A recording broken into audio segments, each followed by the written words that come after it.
Selamat siang, saya Astri Megatari masih di lokasi pelaksanaan vaksinasi COVID-19 dari Gedung Basket Gelora Bung Karno Senayan Jakarta. Dan acara pelaksanaan vaksinasi COVID-19 untuk para awak media DKI Jakarta ini diprakarsai oleh Kementerian Komunikasi dan Informatika bekerjasama dengan Kementerian Kesehatan, Dinas Kesehatan Provinsi DKI Jakarta dan juga Dewan Pers. Dan pemirsa dapat saya sampaikan bahwa sampai siang hari ini sudah ada lebih dari 1.400 orang yang sudah mendaftar dalam pelaksanaan vaksinasi COVID-19 untuk para awak media di DKI Jakarta ini. Dan seperti Anda lihat, saat ini situasi pelaksanaan vaksin COVID-19 masih berlangsung dengan lancar dan juga kondusif. Nah, untuk para teman-teman media yang sudah hadir di Gedung Basket Gelora Bung Karno Senayan Jakarta, tadi saya sudah sempat mengumumkan bahwa akan ada games interaktif lewat kahoot.it. Dan ini saya akan menginformasikan bagaimana cara ikut serta teman-teman dalam games interaktif yang akan kita jalankan sesaat lagi ya. Teman-teman nanti tinggal masuk saja ke website www.kahoot.it, kahoot.it dari web browser teman-teman masing-masing dan masukkan game pinnya 02491330. Saya ulangi lagi, buka kahoot.it dari web browser gadget teman-teman masing-masing, lalu masukkan game pinnya 02491330. Oke. Lalu setelah itu nanti teman-teman langsung isi nickname-nya dengan nama _media.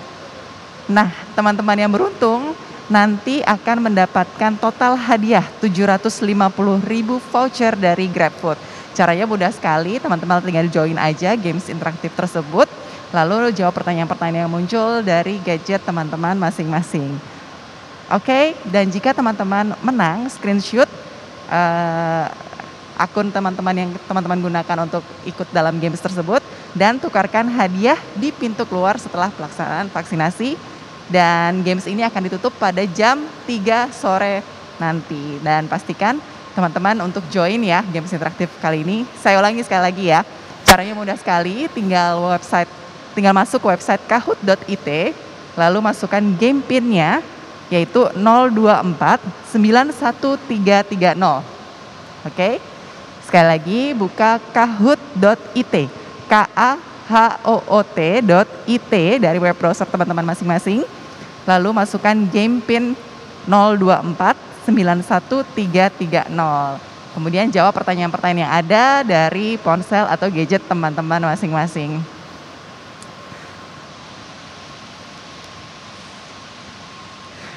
Nah, pemirsa semua, jangan lewatkan talk show kita pada siang hari ini. Setelah ini akan membahas Digital Literacy Talks, kekuatan jurnalisme dalam sosialisasi vaksin COVID-19. Dengan moderator Basra Amru dan narasumber ada Yosi Mokalu dari Siberkreasi, ada Dr. Tirta, dan juga ada Firza Radiani dari Pandemic Talks. Nah, jangan lupa saksikan talk show-nya yang akan tayang saat lagi. Oke, untuk itu saya Astri Megatari pamit undur diri. Terima kasih dan sampai jumpa.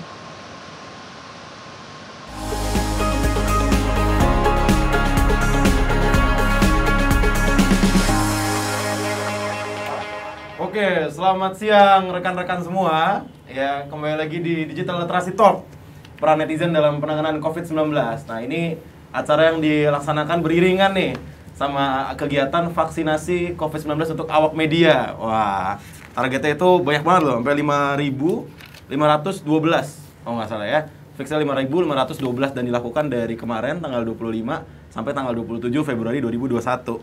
Nah, acara ini diselenggarakan oleh Kominfo, Kemenkes, Dinas Kesehatan DKI Jakarta, Dewan Pers Indonesia, dan juga didukung oleh Siberkreasi, Persatuan Wartawan Indonesia, Telkom Indonesia, Telkomsel, Halodoc, Gojek, dan Grab Indonesia. Nah, sebelum kita masuk nih, kita kenalan dulu nih sama rekan-rekan nih, karena kita mau bahas tentang peran netizen dalam penanganan pandemi COVID-19. Kita kenalan dulu sama yang pertama, paling kanan paling kiri dulu nih. Bebas yang mana? Oh, bebas yang mana aja, suka-suka saya ya. Oke, kalau gitu yang paling kanan dulu. Siapa namanya, Mas? Itu kayak udah tahu langsung.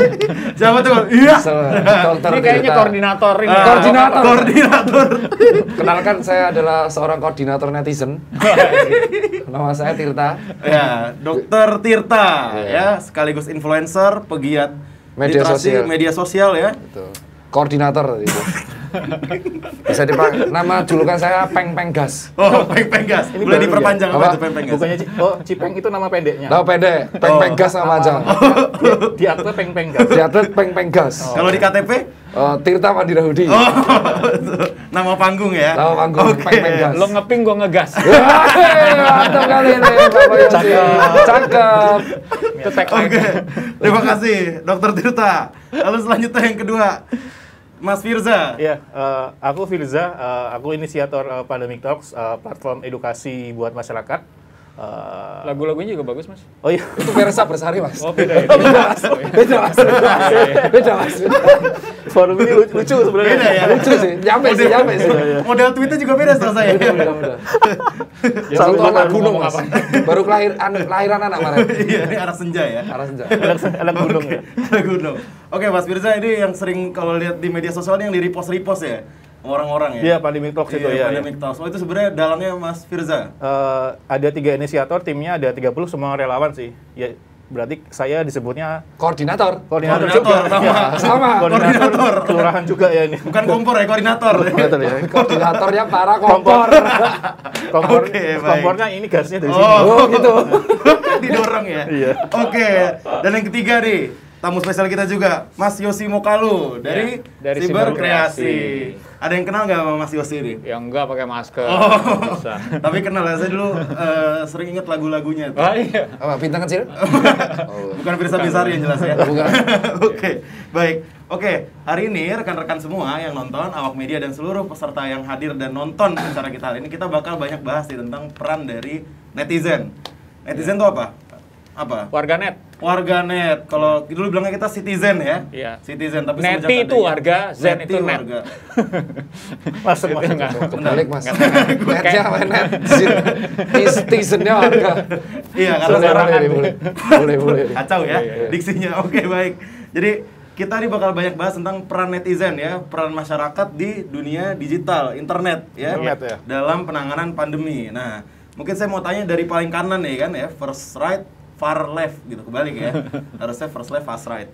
Ya, oke lah. Itu kenapa dia jempol? Itu bisa di zoom nggak ya?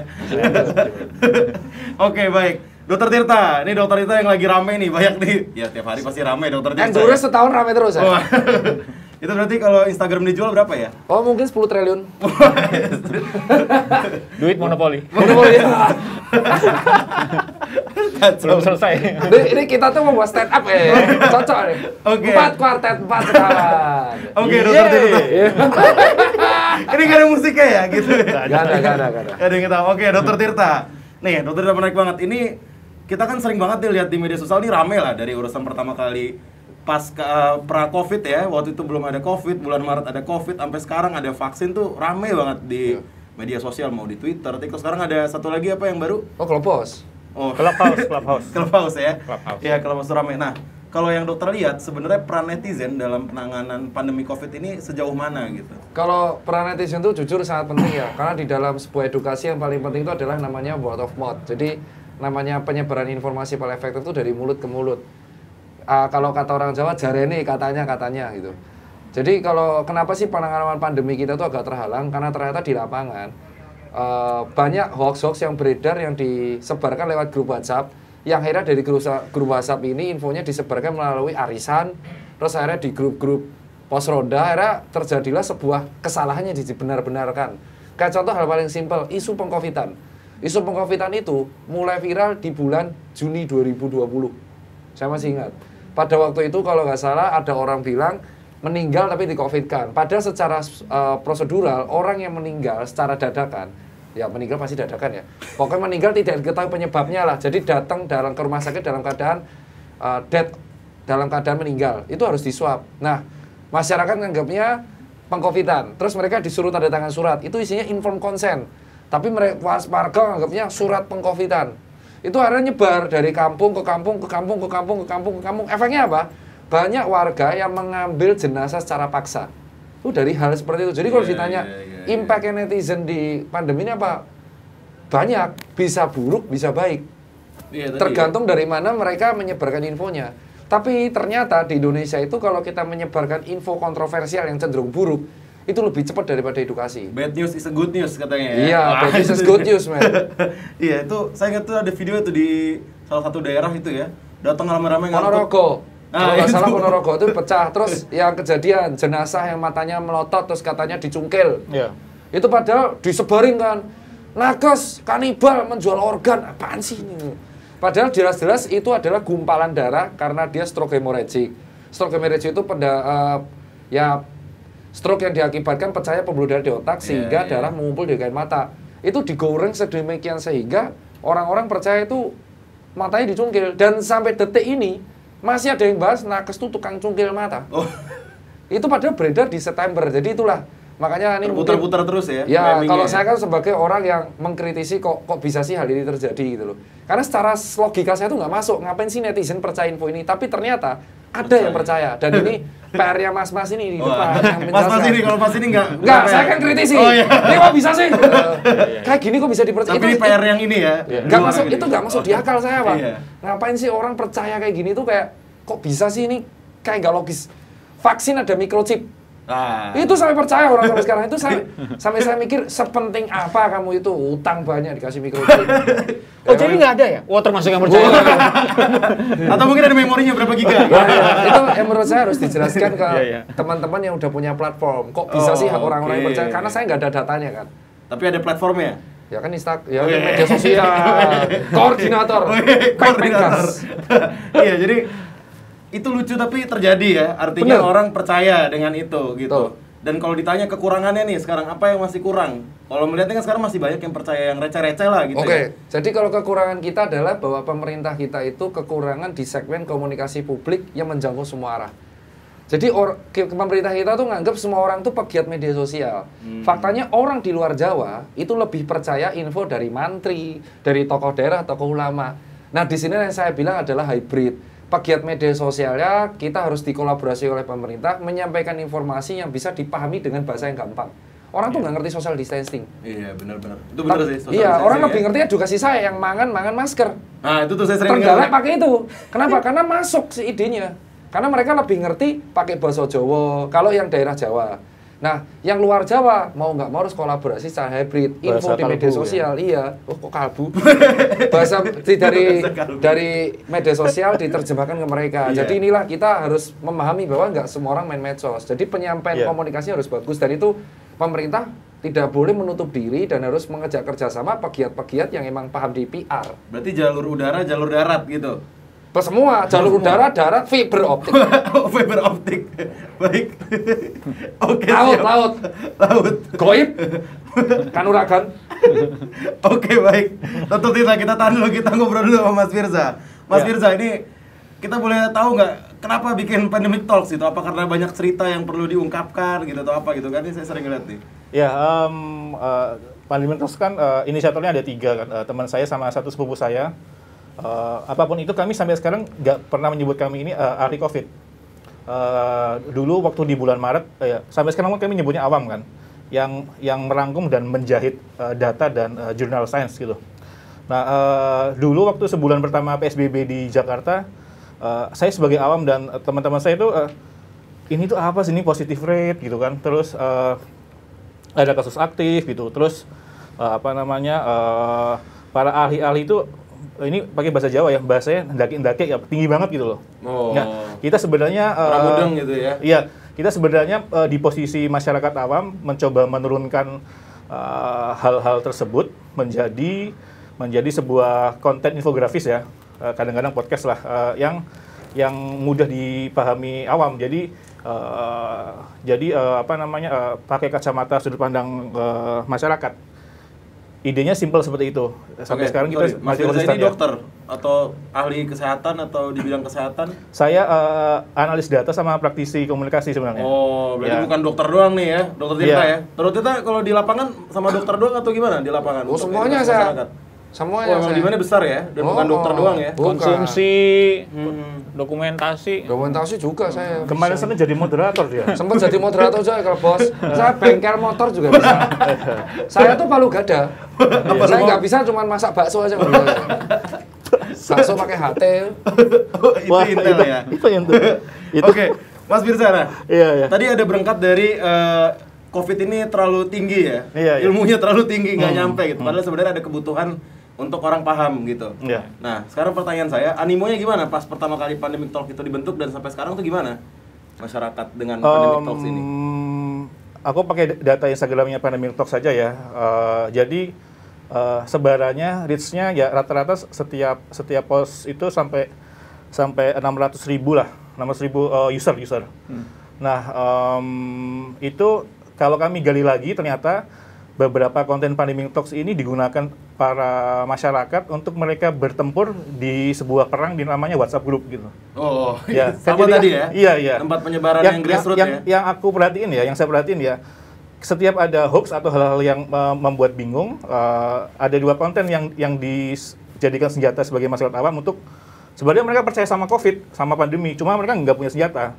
Kontennya dua, si konten bapak ini yang gitu kan, yang kalau yang bersifat apa namanya, yang ada tulisannya yang bisa ada dibaca grafiknya. pelan-pelan dari Pandemic Talks itu.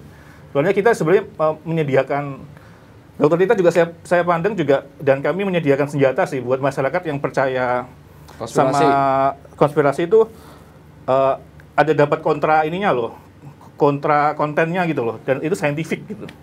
Iya, saintifik tapi mudah dipahami. Iya. Gitu, nah itu ya, jadi senjata-senjata udah disiapin nih. Iya. Nah, sekarang kalau saya tanya, sebenarnya kalau dari Mas Firza sendiri melihat penanganan COVID di Indonesia ini gimana dari sisi komunikasi? Selain tadi mungkin tingkat pemahaman yang rumit gitu ya, apa ada hal-hal lain yang kira-kira terkait penanganan COVID, rumah sakit, vaksin tuh, banyak kan ya? Iya. Tadi sedikit banyak sudah dijelaskan sama Dokter Tirta, nanti mungkin Mas Yosi juga pasti lebih paham. Intinya saya melengkapi aja. Jadi di Pandemic Talks ini kita benar-benar melihat suara masyarakat secara real time. Audience voice-nya, kita punya tim social media listening. Misalkan ya, setelah liburan akhir panjang bulan Oktober November, itu masyarakat merasa aneh dengan bertanya ke Google dan Twitter. Nomor satu pertanyaan apa coba? Corona itu masih ada nggak sih gitu? Nah, nyebelin kan? Itu ada pertanyaan ya? Ya, ada. Nah, Kapan corona selesai? iya itu. Apakah corona masih ada? Ya. Di manakah corona berada? Kapankah corona keluar? Iya. Berarti sebenarnya simpel ya, 5 Iya. 1 ya? Oh iya. Makanya sejak itu hashtag kampanye kami sejak Oktober itu hashtag Corona masih ada gitu. Terakhir kita pantau bulan Januari, Februari ini tingkat pencarian kata kunci pandemi dan COVID di Indonesia itu menurun drastis banget. Mereka lelah kayaknya. Kita semua lelah. Sabar. Iya. Semangat terang. Lelah ya, Pak. Masukannya adalah dengarkan secara real time aja sih. Pasti dengan amunisi Kominfo yang lebih besar. Kami kan relawan pasti bisa mampu menjangkau. Tiap kali itu timbul hoax ya, Pak ya. Semangat. Itu. Lelah. Iya, baik. Nah, ini kita dari sisi volunteerism tadi udah lihat ya. Nah, sekarang saya pengen tanya-tanya sama Mas Yosi Mokalu nih. Nah, ini ada senjata-senjata yang disiapin nih buat masyarakat secara volunteerism. Nah, Mas Yosi ada perspektif sendiri terkait dengan literasi digital. Ini kan jadi tantangan ya. Tadi ya, bikin paham sesuatu yang rumit ya kan. Bahkan orang mau baca berita aja gimana ya, baca headline doang kali. Iya kan, baca headline doang kali. Iya. Nah, gimana Mas Yosi? Ada perspektif sendiri? Terlalu banyak infonya ya sekarang ya. Infodemic kan sekarang disebutkannya. Infodemic. Iya. Memang dalam hal literasi digital nggak usah nunggu pandemi, itu sudah dirasakan menjadi sebuah kebutuhan. Karena memang negara kita kan kayaknya semua negara di dunia ini menuju ke digital nation, bukan cuma Indonesia. Digination. Ya, karena digital nation itu yang akan ujungnya membuat seluruh masyarakat dari Sabang sampai Merauke menikmati fasilitas internet, digital teknologi, ya kan. Jadi sumber daya manusianya dipersiapkan, ya kan. Tapi itu sudah dianggap penting sebelum pandemi, apalagi pandemi di mana ada peningkatan yang lebih besar lagi kepada internet users, ya kan. Ini saya baru dapat berita, ini sebenarnya cukup memprihatinkan ya, saya baca di beberapa media bahwa ada yang mengukur, mensurvei tingkat kesopanan netizen Indonesia terendah di Asia Tenggara. Oh my god. Jadi saya nggak tahu itu mereka mengukurnya dari mana, apakah dari konten atau dari komen. Kalau dari komen saya rasa banyak sekali benarnya. Sopankah begitu? Boleh dikasih contoh mungkin ya, kesopanan dari mana ya?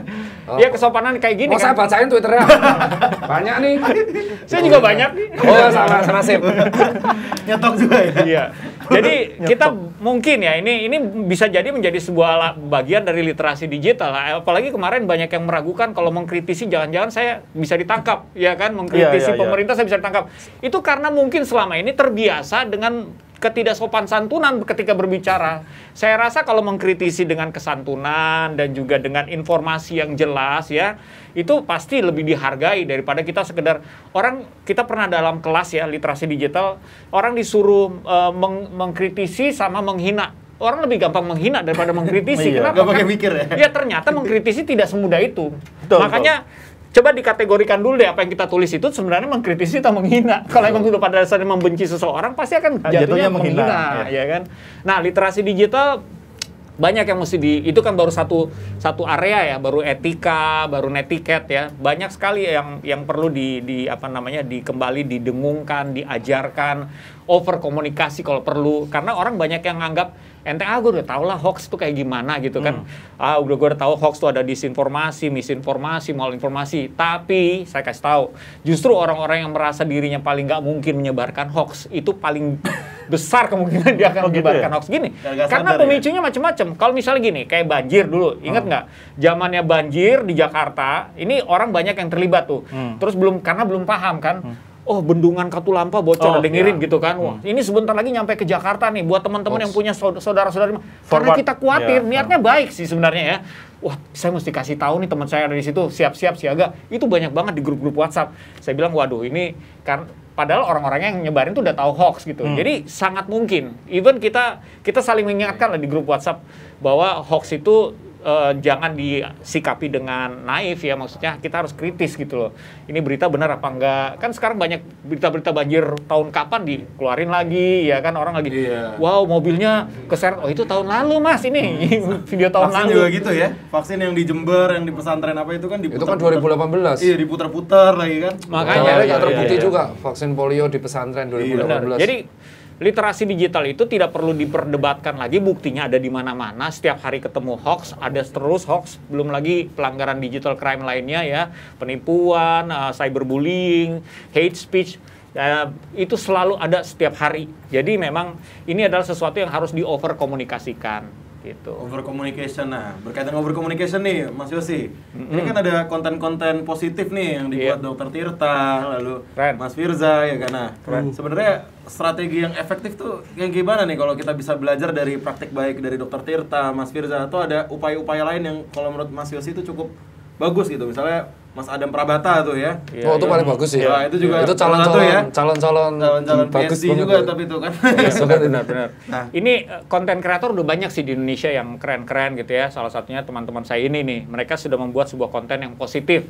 Tentu saja kalau berbicara soal persaingan daya tarik ya, masyarakat kita memang harus dilihat nih, yang kelas menengah, kelas ke atas ke bawah, atau juga dari usia ketertarikan mereka di mana. Memang jujur, ini harus diakui para konten kreator, entertainment itu masih menjadi kepedulian nomor satu, ketertarikan nomor satu kalau bicara soal platform sosial media. Ya contoh deh yang baru-baru aja, misalnya sebuah contoh tadi yang disebutkan digital Clubhouse itu ya, kita nggak boleh ngomong ini ya, tapi ini masih beta nggak apa.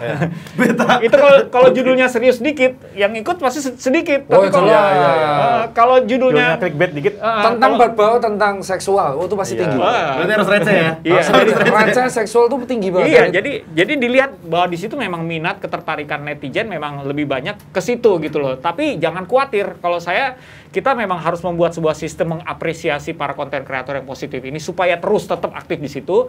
Karena kita targetnya bukan cuma netizen yang tertarik, tetapi pemimpin yang tertarik. Karena calon-calon pemimpin itu dari jumlah yang sedikit, bukan dari jumlah yang banyak gitu. Biasanya orang-orang yang kayak di toko buku lah. Kalau kita yang ngumpul di area komik sama yang di buku serius kan cuma sedikit ya.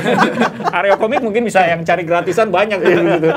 Tapi kalau yang serius-serius ya orang-orang tertentu saja yang punya wawasan yang emang saya tertarik seperti itu. Jadi memang tetap harus ada kontennya gitu loh. Emang ada ruang-ruang, ada tempat mainnya sendiri-sendiri Iya, ya. betul. Nah, tapi ini tadi menarik nih, Mas Yosi. Ini kan tadi sebetulnya disinggung nih, WhatsApp tuh ya, maksudnya tempat.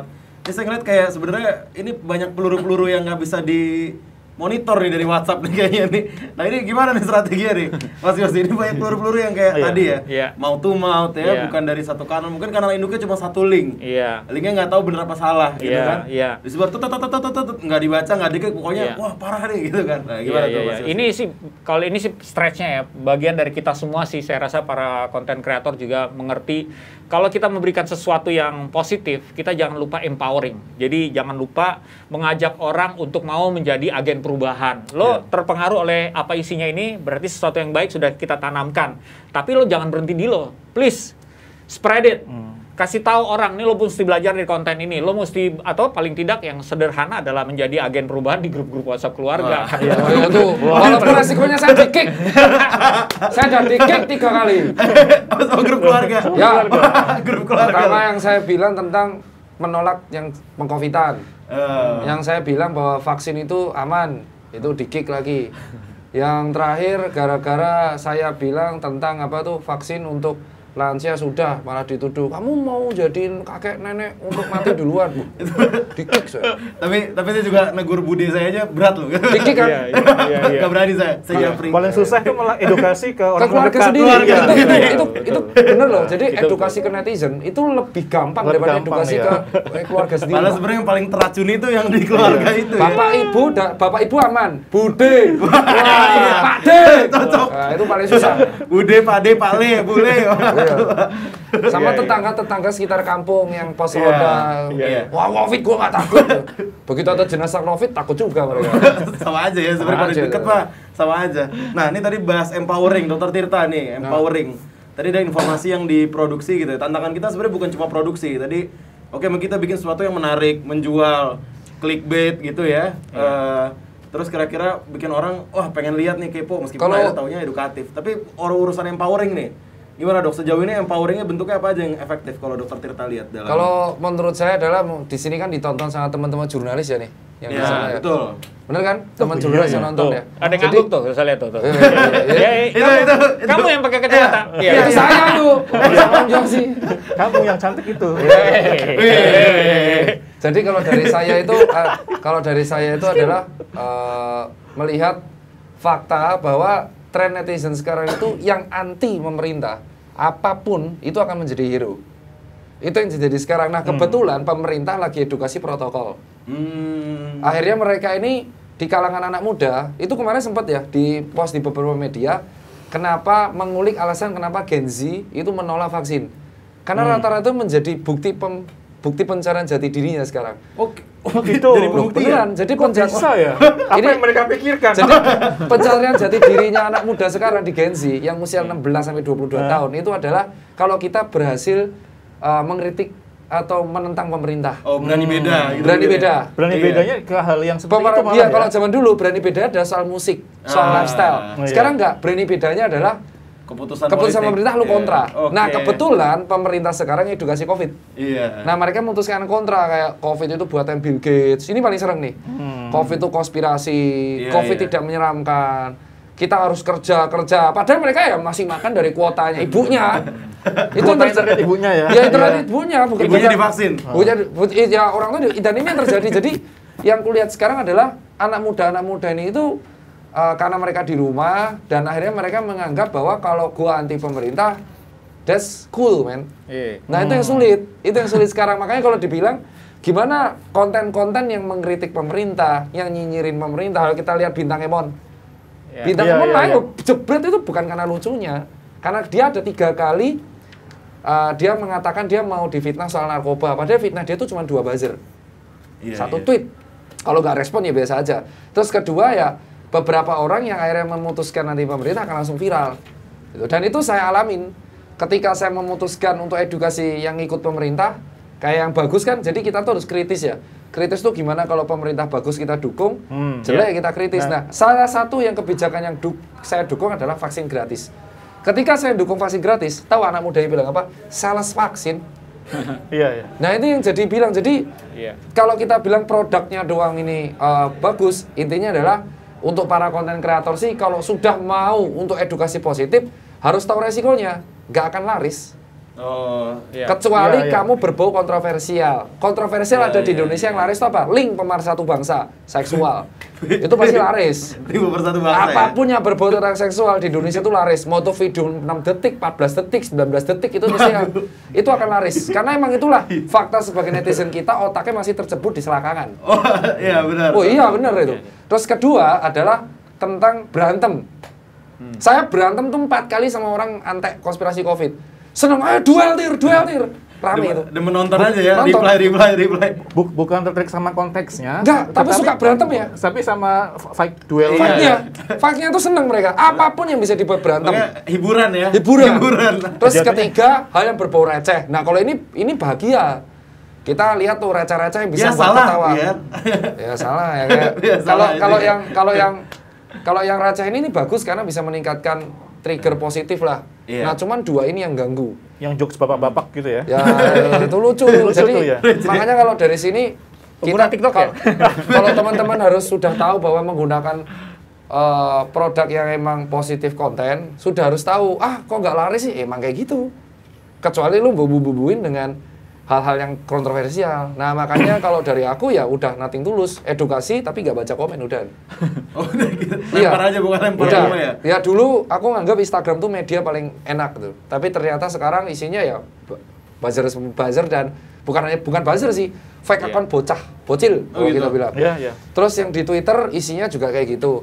Di Facebook kaum bapak-bapak yang percaya hoax. Nah, jadi kalau menurut Dr. Tirta, netizen itu mewakili citizen nggak? Iya, jadi citizen itu terbagi 3 grup. Kalau di Instagram, rata-rata tuh pengguna medsosnya angkatan 2000-an. Kalau Mereka Instagram, kalau ngomong, oke. goblok kau, dokter goblok dah, kayak gitu-gitu doang senjatanya. Oh iya, diulang-ulang ya. Padahal mereka ngomong tuh pasti, ayo termasuk- belanjaanmu, iya bu, goblok kau. Itu, kalau di Twitter, wah itu udah profesi, politik. Oh, Susah. iya, politik. Di Facebook, grup bapak-bapak yang emang hoax rata-rata. Nah, akhirnya platform yang terakhir Berat. Clubhouse. Itu paling berat. Makanya harapanku kemarin cuman Clubhouse tuh kenapa? Karena di Clubhouse itu ke-secure, keselek kan karena yang Ke-filter, bisa ke-filter. ke-filter lah, Iya. orang yang bisa masuk kan yang ke-invite. Dari situ mediaku bisa nyampe. Tapi kalau Clubhouse nanti kebanyakan orang ya udah. Andre tidak Too masuk many ya people bubar, in ya. this game akan semakin jenuh juga Pak gamenya. Jenuh, tapi kan tujuannya kan inklusif bukan? Tujuannya pengen semuanya kena.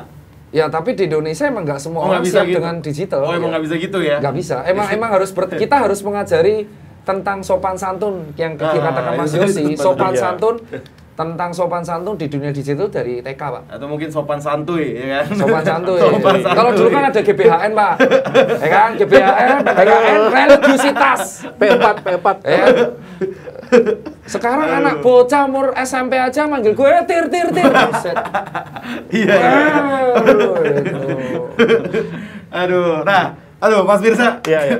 Kalau menurut Mas Firsa gimana? Apa empowering yang strategis nih selain jadi kapal induk ya? Mungkin konten-kontennya Pandemic Talk ini jadi kapal induk kan kalau kita lihat ya. Nanti di screenshot lah, di Iya. sharing kan. Itu di sharing. Nah, sebenarnya di Pandemic Talks ini punya komunitas yang terafiliasi gitu atau terkumpul nggak untuk bisa engagement tadi? Apa emang sebenarnya udah saya ngelempar kapal induk aja, saya lempar nyebar kemana silahkan gitu.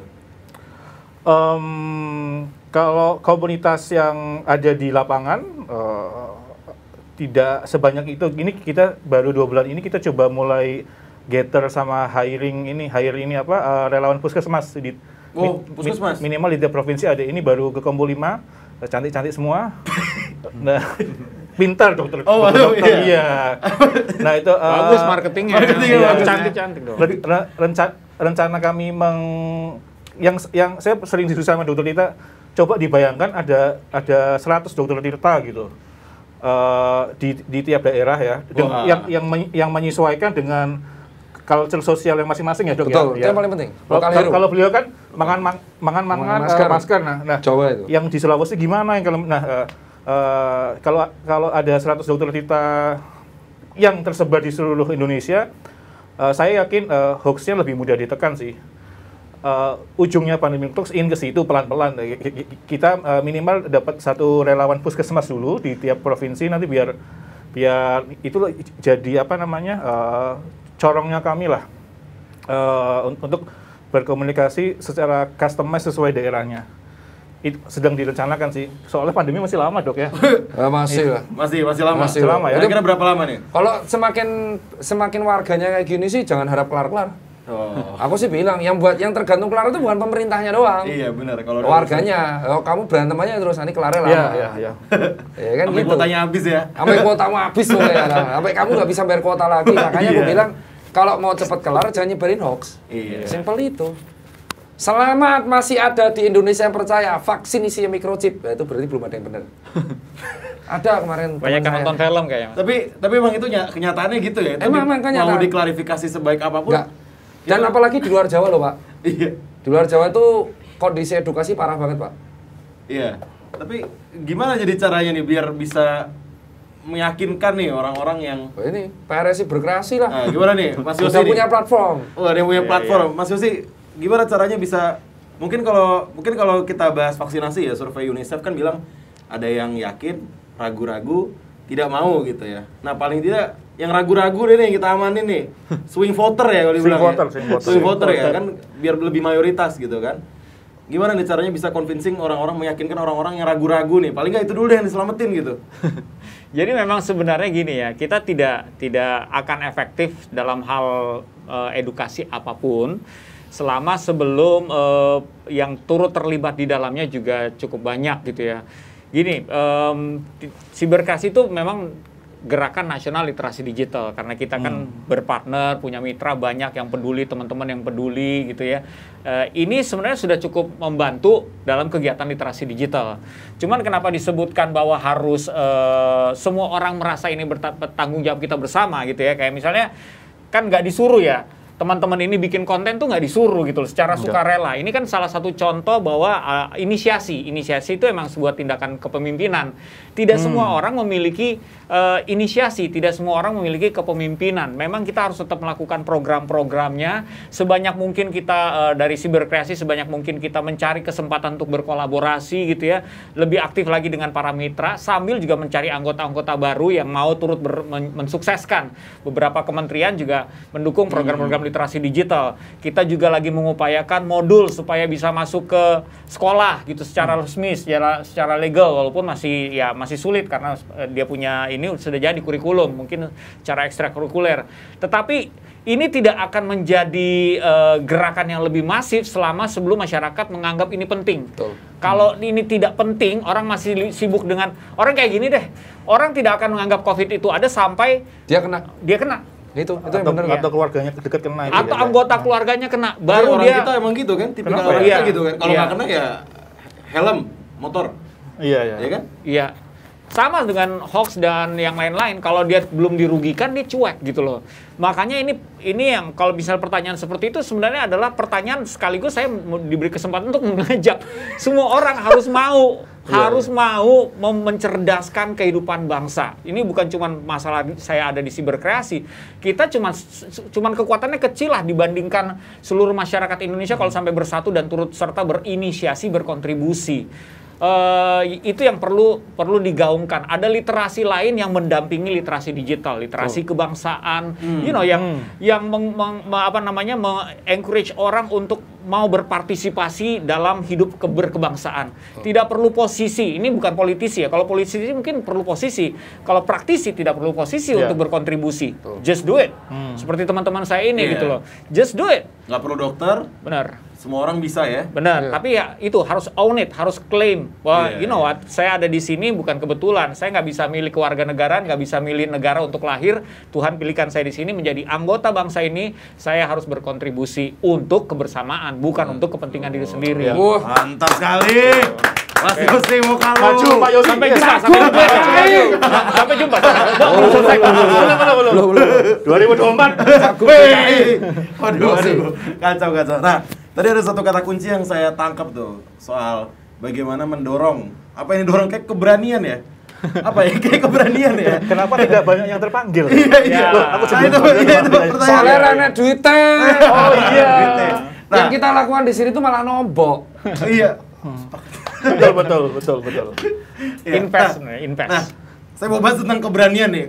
Dokter Tirta, apa yang menyebabkan dokter punya keberanian untuk mencoba? Sebenarnya gini, karena kalau kita bilang ahli COVID ini kan barang baru ya. Nggak ada yang tahu-tahu banget. Nggak ada yang ahli. Ingat dulu waktu bulan Maret kan WHO bilang masker cuma buat yang sakit. Berubah terus. Tiba-tiba berubah, ya kan? Habis itu COVID droplet, tiba-tiba airborne kalau ruangannya tertutup, ventilasi jelek. Ini ganti lagi kok masker yang cocok kalau masker medis dicobol masker kain. Itu CDC ya kemarin ngomongnya. Besok. Ini kan berubah-berubah mulu nih. Artinya kan sebenarnya nggak ada ahli COVID sebenarnya. Orang berubah terus kan pengetahuannya. Nah, pertanyaan gimana caranya Dokter Tirta punya keberanian nih, gitu, keberanian untuk bisa menyampaikan edukasi-edukasi yang sebenarnya masih berkembang. Mungkin ini juga salah satu tantangannya, Dok. Makanya orang, nanti kalau saya bilang gini, ada jejak digital besok. Kalau dari saya sih adalah budayakan membaca dulu sebelum ngomong. Nah, itu yang penting. Iya, yang penting kalaupun salahnya nggak fatal. Yang penting udah baca ya. Yang penting kan baca. Contoh saya bilang kayak gini. Mangan masker. Karena makanan merupakan salah satu penyumbang nutrisi yang bisa menjaga daya tahan tubuh. Apa saya bilang makanan obat COVID? Nah, bisa ya bisa enggak. Kalau imun kita bagus, imun kita stabil, kita bisa mencegah COVID dengan 3M tentunya. Nah, warga tentu lebih senengnya edukasi saya kan. Coba teman saya intelek, wah kita terus 5M. Nggak didengerin ya, kenapa? Karena warga kita itu begitu ngomongannya sudah terlalu intelek, terlalu tinggi, dia ditinggalin. Apa nggak relatable? Jadi kan tingkat komunikasi itu sebenarnya ada 4, Mas. Gimana orang yang ignorance itu menjadi paling nggak ngerti. Orang yang ngerti memahami, orang yang memahami mengajarkan. Orang yang mengajarkan akhirnya menghafalkan dan juga mengajarkan dan mengamalkan, itu yang paling tinggi. Nah, kalau tujuan kita adalah yang ignorance ini paling nggak ngerti gitu loh. Ya kita terangin dengan bahasa awam, makanya kita belajar dulu. Kecuali sudah ditanya, Dokter Tirta, menurut Dokter Tirta, ini apakah ada teori genetik mutasi? Saya langsung telepon, Dokter Rizal Putranto, ada S3 guru biologi molekular, dia jawab kalau soal mutasi. Itulah namanya delegasi. Nah, beda. Makanya ketika ada orang ngomong, COVID itu barang baru, masa musisi ngomong COVID nggak boleh? Ya itu sama aja gini bos, ada orang ya kan, pahamnya tukang nasi goreng. Lu suruh orang nih Mbak Susi, lu mau makan nggak? Ya enggak sih, ya udah gitu doang aja. Percayalah dari orang informasi yang selektif. Bukan berarti kayak musisi nggak boleh ngomong COVID, kagak, bukan. Kapasitas dan tupoksinya beda.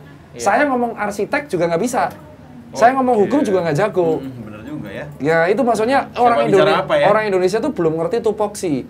Jadi dia bilang kebebasan berpendapat it means semua orang boleh ngomong yang saat senenge, asal apapun topiknya, padahal dia nggak kuasain. Dan itu juga tercermin di pejabat kita juga. Yang ngomong soal kesehatan, beberapa waktu lalu dominasi bukan Menkes, bos. Betul. Baru per Januari Menkes diganti yang dominasi ngomong Menkes. Nah, itu kan fakta. Yang berani ngomong yang nggak ada isinya ya. Iya, yang nggak ada, yang maksudnya ya itulah yang ditiru. Makanya kalau buat buat kawan-kawan sih kalau mau ngomong, yang penting adalah lihat dulu sumbernya apa, topiknya apa, kita sederhanakan. Kecuali sasarannya kita orang kuliah atau orang-orang terpelajar, bukan orang awam. Bukan maksudnya orang awam gak terpelajar, tapi orang awam itu kan ada yang nggak sekolah juga. Jadi kita harus menseleksi itu sih Pak. Oke, berarti sebenarnya keberanian itu bisa dibentuk strategi tadi ya, delegasi ya. Gitu iya, ya. delegasi. Kita ngambil kutipan orang gitu kan, memang pakar. Kita nggak apa-apa ngomong, kita kemas jadi lebih mudah. Asal ada sumbernya boleh. Asal sumbernya ada. Nah ini Mas Firza kan juga bukan di bidang kesehatan sebenarnya, tapi akhirnya mengkonsepkan sesuatu platform yang memang ini sangat dipahami, diminati dan disebarkan gitu terkait isu kesehatan. Nah, tadi apa tantangan-tantangan Mas Firza dulu waktu memulai? Wah ini kayaknya udah saatnya ada platform yang bisa memberikan pemahaman yang terlalu tinggi ini menjadi lebih mudah dipahami gitu. Karena saya bukan orang kesehatan, nah. Ini butuh nih karena kan dokter kita cuma 110.000 loh, ya kan? Nggak cukup gitu kan. Belum mereka pelayanan, suruh edukasi kan nggak mungkin kita kasih ke sana semua kan. Nah gimana Mas Firza?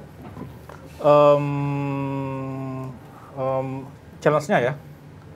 Challenge-nya adalah serius ya. Tantangannya adalah lagi mencari cara.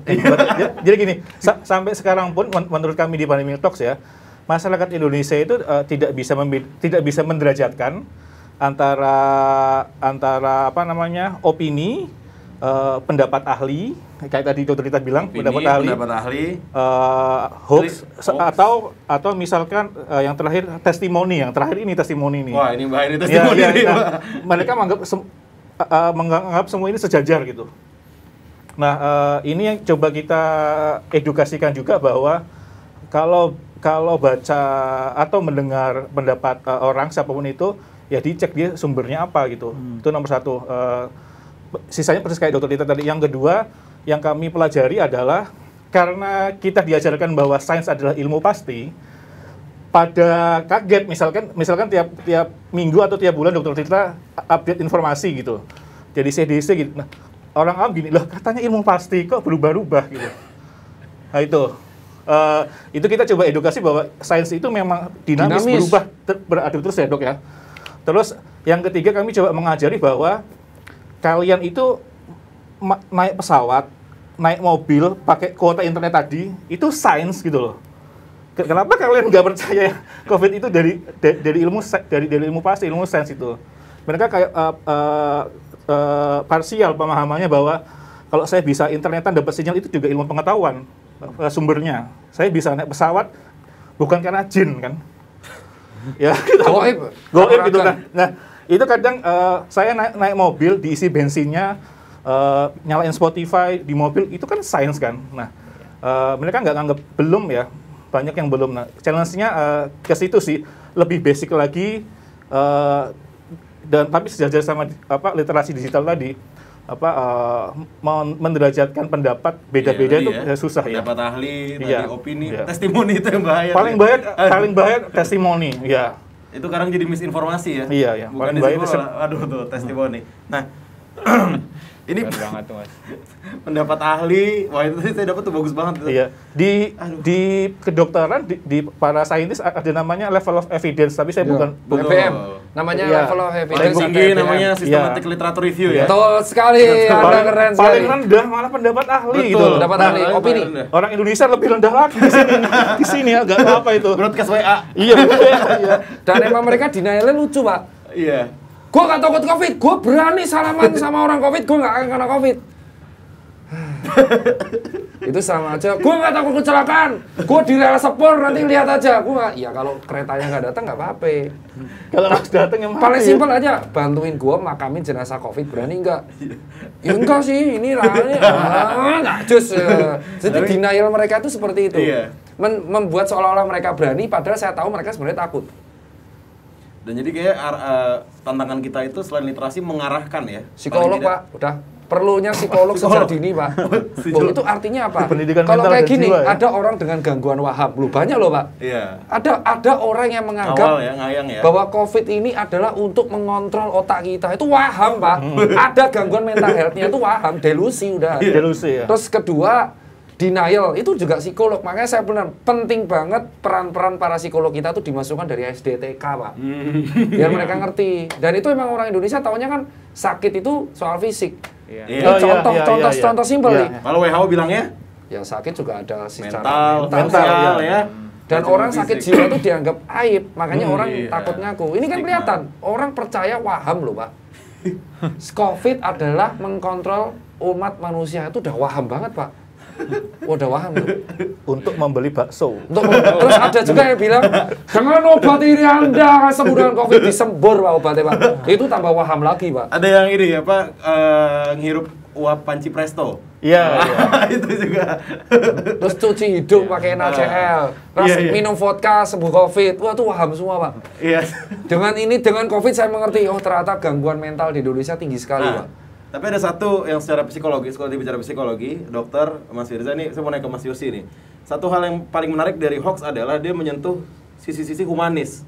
Nah, ini kadang susah nih ngelawannya gitu kan. Nah, Mas Yosi punya pandangan tersendiri nggak dari sisi literasi? Kan literasi itu objektif ya, keilmuan gitu kan. Tapi kan ada tantangan tadi, kontekstual tadi. Mas Firza bilang, orang debat nggak dilihat konteksnya gitu kan. Nah, iya, berantemnya yang di ini.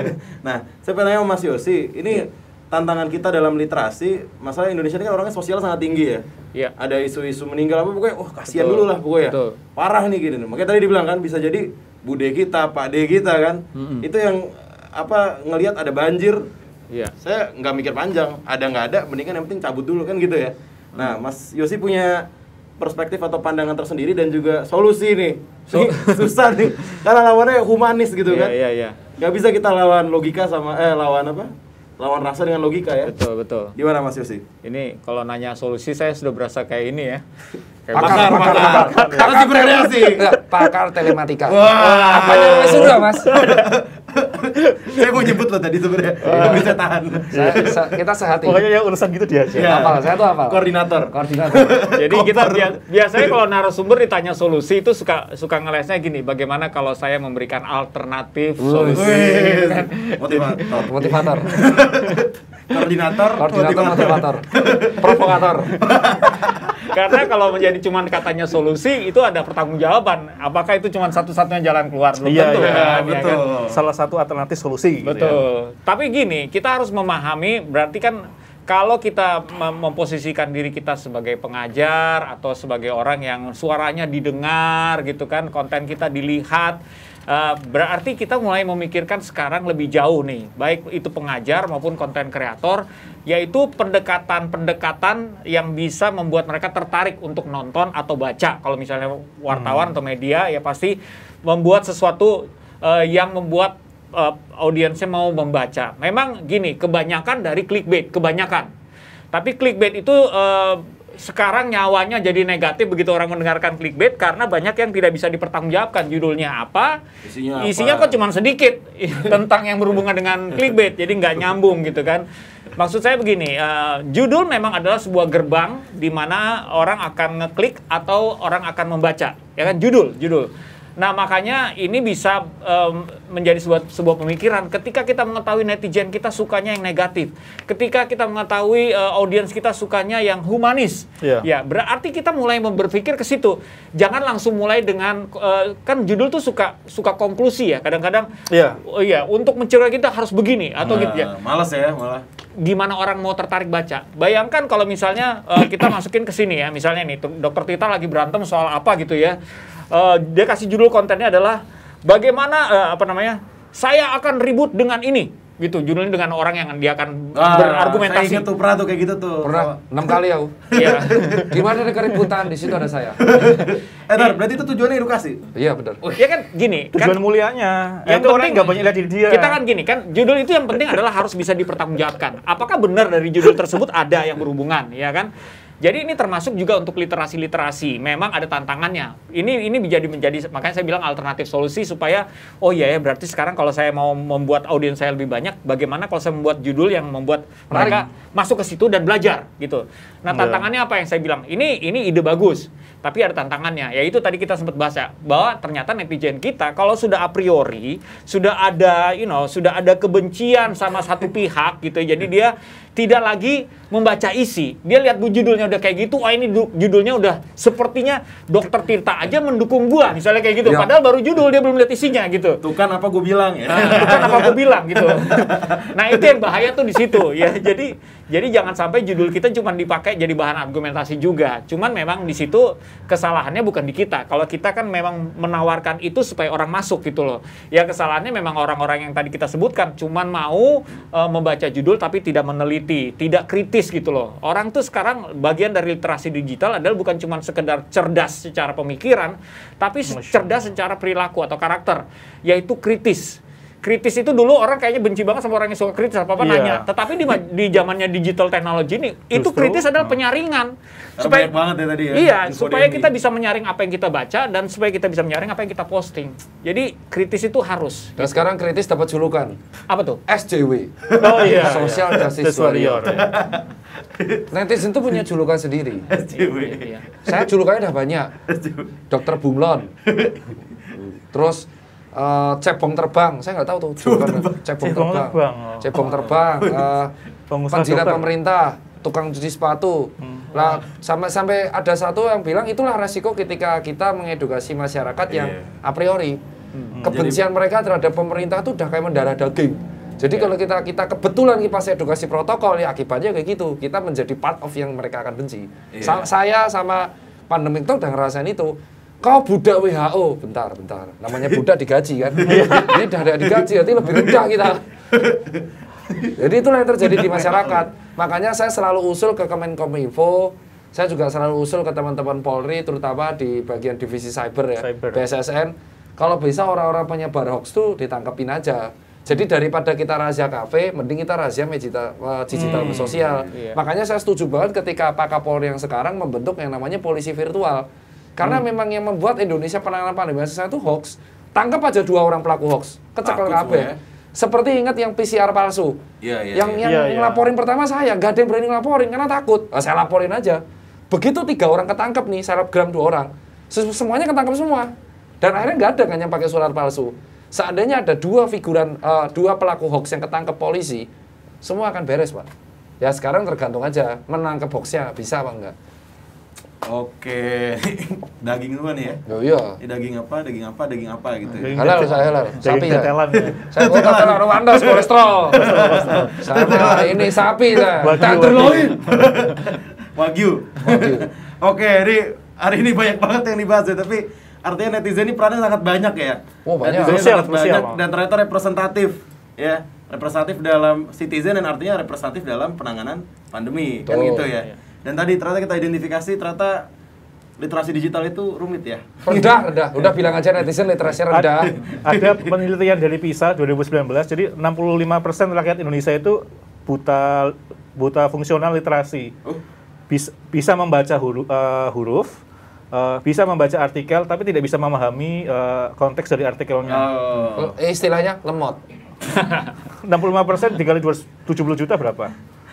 Saya lagi lemot nggak bisa ngitung. Berapa Ya segitulah. Ya sih banyak kan. Nah, itu yang terjadi sekarang. Atau kata UNESCO ya, indeks baca kita 0,001 ya. Iya, Jadi kalau iya. ada 1000 orang, 1 doang yang baca. Ya udahlah, yang tadi bilang lah, Microsoft bilang kita katanya kan netizen paling nggak sopan santun Iya. di Asia Tenggara.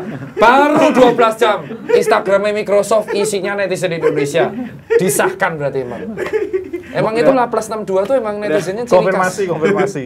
Mencari validasi. Sampai turn off comment loh Microsoftnya kalah bos. Turn off comment. Yang post itu turn off comment, dibully sama orang Indonesia. Berarti sebenarnya kita bisa menguasai dunia dari Indonesia. Netizen. Iya, netizen Jika- Indonesia. Jika kita cuma menguasai medsos, kalau diduitin follower kita mungkin kaya. Kalau ada kategorinya. Kategori. Iya. Komen. Komen. Perlombaan Paling- komen kita menang. Komen annoying pas 62. Ada. Perlombaan komen kita pasti menang. Oke, ini mantap sekali Mas Firza, Mas Yosi. Aduh, terima kasih, ini membuka insight kita banget semua ya, teman-teman, rekan-rekan semua yang nonton pada hari ini, bahwa memang peran netizen sangat besar dan setiap dari kita itu punya tanggung jawab yang besar nih rekan-rekan semua untuk bisa menjadi netizen atau tetangga netizen kan gitu ya. Iya. Itu tantangan kita buat bisa membaca, mendorong orang membaca, dan tadi akhirnya mendorong orang paham dan punya keberanian untuk menyampaikan hal-hal yang sesuai dan benar gitu ya. Nggak ngada-ngada juga kita kan memberikan konten positif ya. Nah baik, nah Dokter Tita mungkin ada pesan terakhir. Oh, kayak mau mati, Pak. Pesan di akhir sesi. Oh, Oke. salah. Ya, jadi kalau pesan saya buat kawan-kawan karena ini di Kementerian Kominfo ya. Jadi buat warga masyarakat selektiflah dalam memilih berita. Maksudnya berita-berita itu ada yang emang dari jurnalis beneran, ada yang emang cuma hoax dibuat di grup WA. Jadi selektif. Jangan karena kita emosi dan trigger kita membaca berita itu disampaikan, wah, terus kita emosional ikut menyebarkan.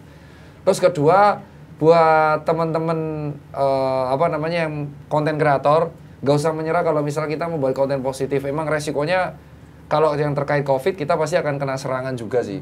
Cuma kan kita dalam artian sekarang ya yang kita bisa lakuin aja dan positif dan nggak usah percaya awareness dulu. Karena emang sesuatu yang positif dan tidak ada kontroversi memang akan lebih rendah daripada yang ada kontroversi. Itu kalau dari saya. Oke. Mas Firza, Melengkapi aja sih. selalu melengkapi dari tadi ngomongnya. Iya, Kalau iya. di tengah lo melengkapi tuh. Tukar tempat ya. Lengkapi sini. Goser. Tempat saya kalau mau melengkapi kan terakhir ya. Edukator atau konten kreator seperti Dokter Tita ini kan sedikit ya. Ini udah 1 tahun dan orangnya edukatornya tidak bertambah gitu. Jadi Berkurang. malah berkurang ya. Stres. Nah, pesannya adalah semua orang bisa jadi edukator ya. Dimulai dengan mengedukasi keluarga terdekat di inner circle kita terdekat dulu itu sih. Edukasinya pakai apa? Banyak konten-konten edukator seperti Dr. Adam, Dr. Tirta gitu kan, Pandemic Talks, konten kawal COVID, Dr. Ning, Dr. Dexa, banyak. Tugasnya kita cuma nge-forward jempolnya kita bermanfaat untuk hal yang positif tadi, konten-konten yang positif tadi kita forward gitu di grup WhatsApp keluarga kita. Udah gembor aja terus. Komunikasi yang baik adalah komunikasi yang berulang-ulang. Demikian, saya tutup. Belum ya? Loh, ditutup ya. Udah tadi mau melengkapi ditutup loh itu ya. Dikit banget kontroversial. Iya, baik nih. Mas Yosi, nih puncak Puncak. Puncak sana macet. Menuju puncak. Karena di sini banyak rekan-rekan media juga yang menyaksikan ya. Jadi mungkin pesan saya adalah literasi digital itu adalah merupakan tanggung jawab kita bersama. Harus kita klaim itu, own it. Bahwa kita memang bagian dari bangsa ini, kita harus mencerdaskan bangsa ini. Kalau kita memimpikan masa depan yang lebih baik buat generasi kita, yang di bawah kita, anak-anak kita, ini harus dimulai dari sekarang, nggak bisa ditunda. Ya. Kalau peran dari media itu sendiri bagaimana? Ya media memang saya tahu bersaing secara informasi, harus paling cepat menyajikan berita, ya harus, kadang-kadang clickbait juga dimainkan. Tetapi media itu sebenarnya bisa loh bergeser daripada sekedar media yang objektif kepada media yang positif, yaitu ketika kita menulis berita atau membuat narasi, kita juga menyelipkan kata-kata yang empowering, kata-kata yang positif, jangan cuma menggiring opini dan digantungin, ya orang suruh milih sendiri gitu ya. Tetapi saya rasa kita bisa sebagai media berperan lebih lagi, yaitu ketika kita menggiring opininya bukan memihak, tetapi kepada kecerdasan, yaitu berpikir kritis dengan benar, ya, membuat orang ingin membuktikan dan membuktikan lagi sebuah kebenaran. Itu saya bilang harus ada dalam teman-teman media yang ada di sini. Berdiri semuanya. Sampai jumpa minggu depan. Ini setiap minggu harus ada. Nanti kita buat ya, oke.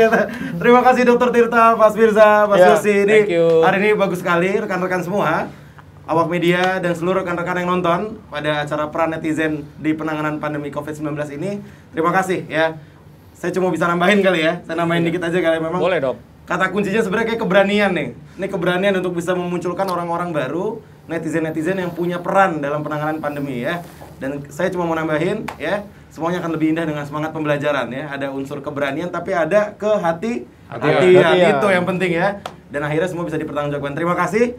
Semoga vaksinasi awak media pada kemarin, hari ini dan besok tercapai targetnya berapa? 5.512. Dan semoga lebih dari itu ya, kita punya target yang lebih besar untuk bisa mencapai herd immunity di berapa? 70%. 175 juta orang. Kali 2 dosis 350 juta. Wah, kepala besar ya.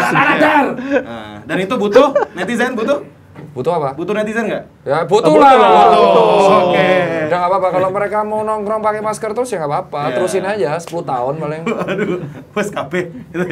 Oke, terima kasih Dr. Tirta, Mas Firza, thank you. Mas Yosi, terima kasih juga. Dan seluruh rekan-rekan yang ada di belakang layar yang saya gak bisa sebutin satu-satu ya. Saya juga pribadi. Belakang layar tuh sini loh Mas. Iya, maksudnya vaksinator. Oh iya.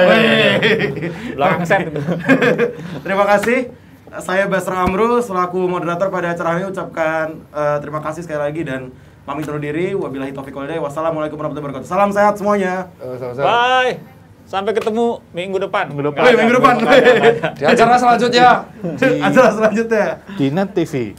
Waduh, udah ditutup ya. Fotonya sudah ada.